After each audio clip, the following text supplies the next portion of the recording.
I feel like nobody really explains this properly, but the moment I stopped chasing everything, things started coming to me differently. So I used to feel like I had to chase everything. So chasing opportunities, chasing people, chasing validation, and chasing all of those things that society tells you is super important to be successful. Like if I wasn't constantly doing something, so pushing through, solving problems, blazing a trail, thinking of the next thing, then I was falling behind. And it just got so exhausting living like that. And then at some point, I just stopped doing that. I just had this realization. And I didn't just stop in like a lazy way, like, oh, I can't be bothered, so I'm just going to give up. It was more like I stopped the worrying side of it. And I thought, let me just focus on myself and what I want to accomplish and how I want to go about it. And I started focusing on how I carry myself, what I accept, and where I put my energy.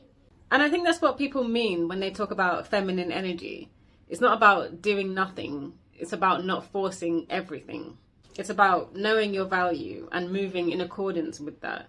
Once you realize that your value is high, you don't accept the bare minimum anymore.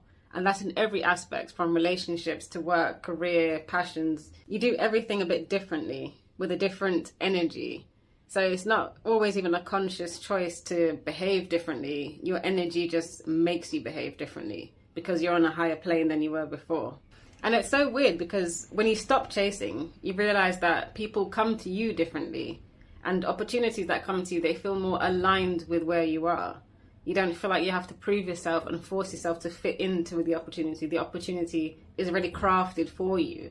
And then you know that it's like a divine intervention in a sense. So things start to feel less forced, and then life just flows along better and easier. And you're not constantly in your head trying to make something happen from nothing. Things just appear, and they appear in the form that you need them to. So yeah, don't stop doing things, just stop forcing them.